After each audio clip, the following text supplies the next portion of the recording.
पछिल्लो समय बागमती नदी किनारा अतिक्रमण गरेर जो सुकुम्बासीहरू बसेका छन्, यो घटनाले देशव्यापी रूपमा चर्चा पाएको छ। उपत्यका विकास प्राधिकरणले यस घटनालाई कसरी हेरेको छ? मुख्यतया त बागमती नदी एउटा पौराणिक नदी पनि हो र हरेक नदी चाहिँ सफा र सुन्दर रहनुपर्छ।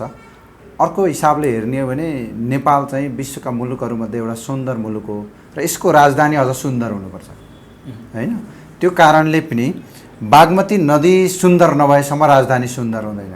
त्यसैले बागमती नदी को सम्बन्धमा बागमती नदी वरपर भएका खोलाअवकाश तथा सार्वजनिक जग्गाहरूको संरक्षण गरेर त्यसलाई सौन्दर्यीकरणमा लगियो भने एउटा त सहरी सौन्दर्यीकरण पनि वृद्धि हुन्छ, अर्को पर्यावरणीय हिसाबले पनि नदीको जति संरक्षण गर्न सकिन्छ काठमाडौँको पर्यावरण त्यति राम्रो बन्दै जाने नै हो। त्यो कारणले पनि बागमती नदीको संरक्षण आवश्यक छ। यो घटनाका सम्बन्धमा हामीले एकीकृत बागमती सभ्यता विकास समितिसँग पनि कुरा राख्यौँ, भूमि आयोगसँग पनि कुरा राख्यौँ र अहिले यहाँहरू उपत्यका विकास प्राधिकरणसँग पनि यहाँहरूको राय लिँदैछौँ। यो थापाथलीमा रहेका सुकुम्बासीहरू जो नदी किनारा अतिक्रमण गरेर बसेका छन् उनीहरूको व्यवस्थापनका सम्बन्धमा राज्य नै दोषी छ या राजनीतिक पार्टीहरूले खराब तरिकाले काम गरेर यो अवस्था भयो या सुकुम्बासी भनिएकै चाहिँ गलत प्रवृत्तिले उद्धत भए?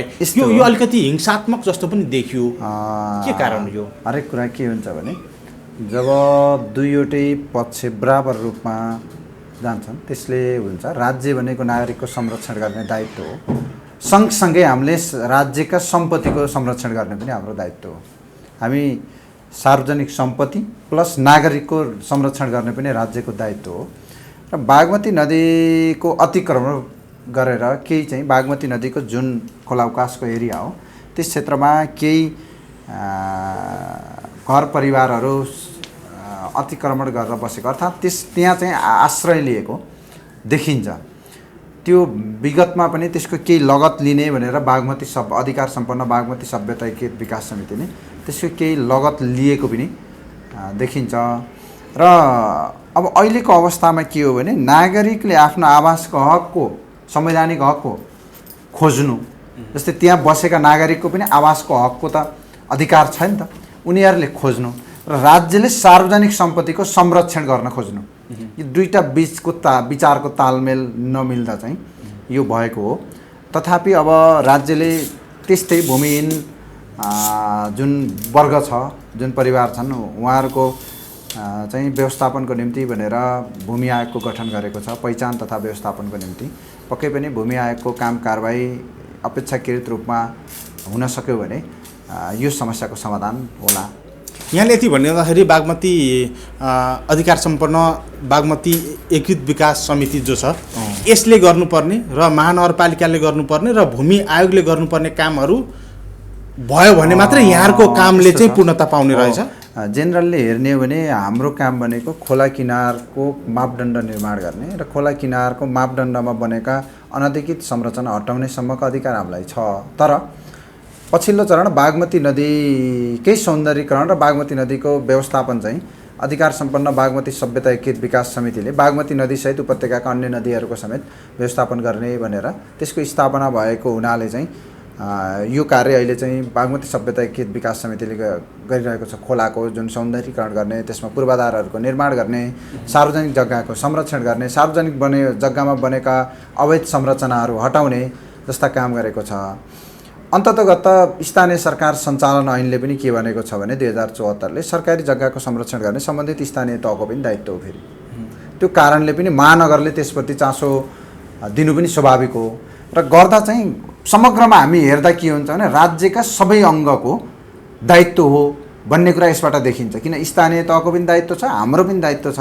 त्यसैले राज्यका सबै अङ्गको दायित्व हो सार्वजनिक जग्गाको संरक्षण गर्ने भन्ने देखिएको हुनाले यो अहिलेको मुभमेन्टमा महानगरपालिका अधिकार सम्पन्न बागमती सभ्यता एकीकृत विकास समिति सँगसँगै र सङ्घीय सरकार पनि सँगसँगै हिँडेको देखिन्छ। र अब हामीले भन्दा चाहिँ सकेसम्म त्यहाँका नागरिकहरूको पनि उचित व्यवस्थापन र अतिक्रमित बागमती नदीलाई पनि सौन्दर्यीकरण गरेर बागमती नदीको संरक्षण गर्नुपर्छ भन्ने यहाँहरूको मत रह्यो। जस्तो यहाँले यति भनिरहँदाखेरि भूमिहीनहरूको भूमिको हक संवैधानिक हक हो यहाँले भनिसक्नुभयो। अर्को राज्यले पनि सार्वजनिक सम्पत्तिको संरक्षण गर्ने त जिम्मेवारी पाएकै हो।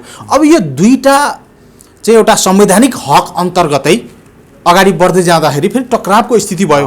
यहाँले देख्नुभयो होला हतियारसहित प्रदर्शन गरेका ढुङ्गा मुढा होइन, प्रशासन समेत भाग्नु परेको अवस्था। त्यो आक्रोशित भिडलाई त एउटा केही न केही मनमा चाहिँ दुःखकै अभिव्यक्ति पनि हुन सक्ला, पीडाको अभिव्यक्ति। त्यसलाई अब हामी आफूले पनि हेर्दा चाहिँ दुई पक्षको भिडन्तले अन्ततः त सामाजिक द्वन्द्वको सिर्जना गरेको छ। एउटा सामाजिक द्वन्द्व, सामाजिक सद्भावमा खलल पुर्याउने गरेको छ। तथापि राज्यको उद्देश्य प्राप्ति र नागरिकले आफ्नो अधिकार प्राप्तिको निम्ति लड्दा यो आखिर दुई बिचमै खासै कसैको स्वार्थ चाहिँ छैन। राज्यले चाहिँ सार्वजनिक सम्पत्तिको संरक्षण गर्ने, व्यक्तिले आफ्नो अधिकारको चाहिँ संरक्षण र आफ्नो अधिकारको राज्य भनेको तिनै व्यक्तिहरूको प्रतिनिधि हो, निकाय पनि राज्यले गरिरहेछ।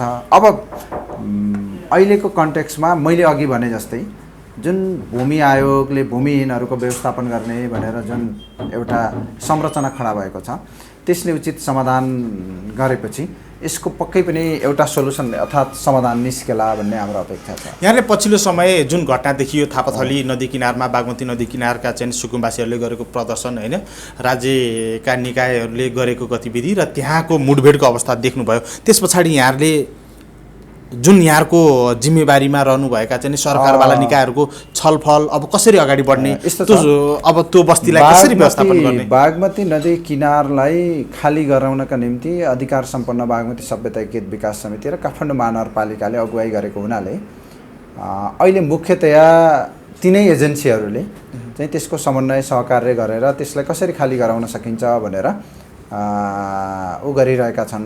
त्यसैले पनि हामीले चाहिँ अब अहिले हेर्दा पक्कै पनि अब समन्वयकारी भूमिकामा त हामी रहनै पर्छ। राज्यको एउटा निकाय भएपछि हामीले महानगरपालिका र अधिकार सम्पन्नलाई सहयोग गर्ने कुरा त छँदैछ। हामी आपसी समन्वयमा अतिक्रमित बागमती जुन छ त्यसलाई त्यहाँका भूमिहीनहरूको पनि उचित व्यवस्थापन हुने गरी र बागमतीको सौन्दर्यीकरण पनि वृद्धि भएर त्यसको पनि उचित संरक्षण हुने गरी उचित सोलुसन खोज्न अर्थात् त्यो समस्याको समाधान गर्नलाई पक्कै पनि काठमाडौँ उपत्यका विकास प्राधिकरणले एउटा भूमिका खेल्नेछ।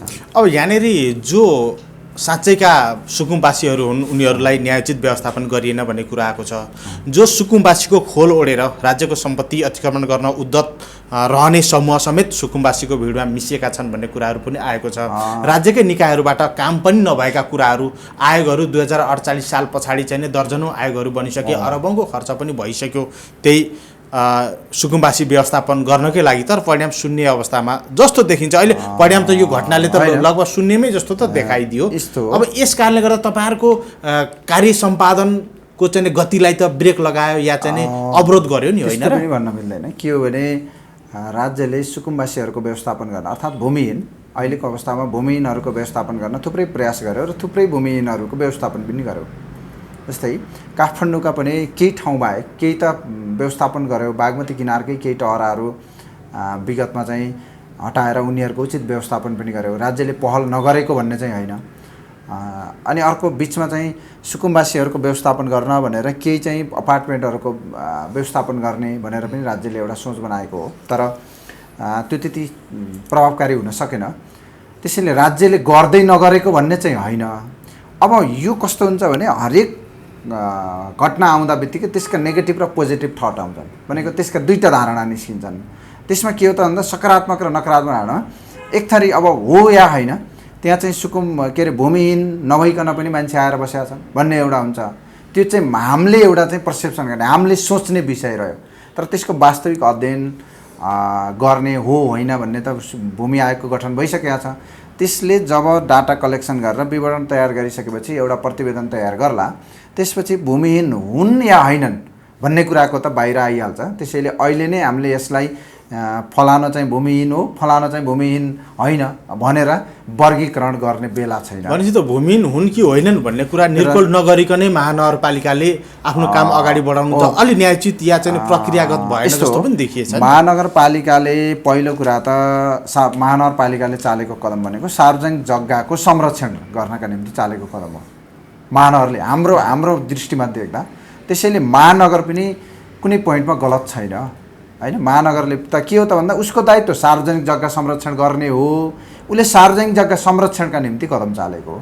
यहाँले सार्वजनिक सूचना निकालेको कुरा हामीले चाहिँ खोला किनारमा बनेका मापदण्ड विपरीतका संरचना हटाउनलाई यही 2079 मङ्सिर 14 गते बुधबारको दिन एउटा गोर्खापत्र दैनिकमा सार्वजनिक सूचना निकालेका छौँ।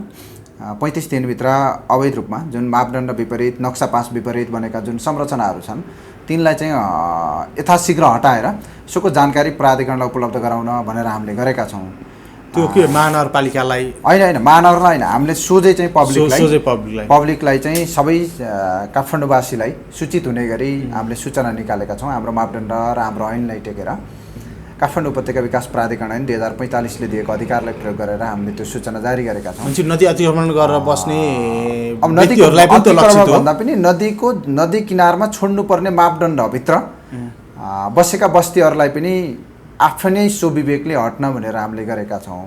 र अब त्यो भएन भने चाहिँ पक्कै पनि काठमाडौँ उपत्यका विकास प्राधिकरणले पनि त्यसरी नदी किनारको जुन अतिक्रमण भएर जुन नदीको मापदण्डभित्र पर्ने जुन क्षेत्र छ त्यसलाई खाली गराउनका निम्ति त पक्कै पहल गर्छ।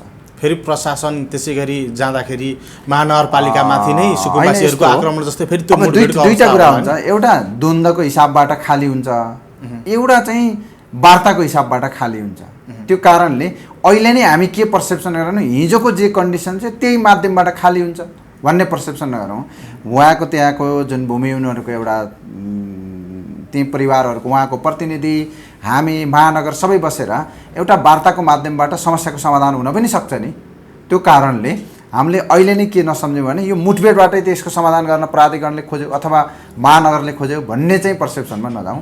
अन्तमा यहाँले जस्तो अन्य निकायहरू जो छन् बागमती नदी किनारमा बसेका सुकुम्बासीहरूकै सम्बन्धमा काम गर्नका लागि गठित निकायहरूले के गरिदिनु पर्थ्यो र स्वयं सुकुम्बासीहरूले कसरी गरिदिएदेखि चाहिँ सहज हुन्थ्यो यहाँको काम? हाम्रो अनुरोध चाहिँ जो भूमिहीन भनेर नदी किनारमा अतिक्रमण गरेर बसिरहनु भएको छ उहाँहरूले स्वतस्फूर्त रूपमा त्यस्तो ठाउँहरूलाई छोडिदिनु, किनभने त्यो अन्ततः सार्वजनिक जग्गै हो। कुनै न कुनै दिन त्यो सार्वजनिक जग्गा उहाँहरूको भूमिको व्यवस्थापन हुँदा पनि जान्छ। अर्को कुरा सकेसम्म एउटा तपाईँले भने जस्तै भूमि भएर पनि भूमिहीन देखिनुभएका कोही हुनुहुन्छ भने उहाँहरूले पनि यथाशीघ्र त्यस्ता संरचनाहरूलाई गरेर राज्यलाई सहयोग, हामी प्राधिकरणलाई सहयोग, महानगरलाई सहयोग र यस्तै चाहिँ राज्यलाई सहयोग गरियो भने काठमाडौँ उपत्यकालाई साँच्चीकै हामीले काठमाडौँ उपत्यका बनाउन सक्छौँ। यसले भावी सन्ततिलाई यो उपत्यका हामी हस्तान्तरण गर्न सक्छौँ। हामी सबैले सबै सार्वजनिक जग्गाको अतिक्रमण गर्ने त्यसको प्रयोग गर्न थाल्यौँ भने भावी सन्ततिले यो उपत्यका प्रयोग गर्न पाउन् र काठमाडौँ उपत्यकाको कल्पना गर्न नपाउन सक्छन्। त्यसैले यसको दिगो व्यवस्थापन गर्न पनि सबैलाई हाम्रो प्राधिकरणको तर्फबाट अनुरोध चाहिँ त्यस्ता क्षेत्रहरू खाली गरेर यहाँहरूले सौहार्दपूर्ण वातावरणमै खाली गरेर राज्य नेपाल सरकार र प्राधिकरण लगायतका एजेन्सीहरूलाई सहयोग गरिदिनु हुनका निम्ति हामी अनुरोध गर्छौँ।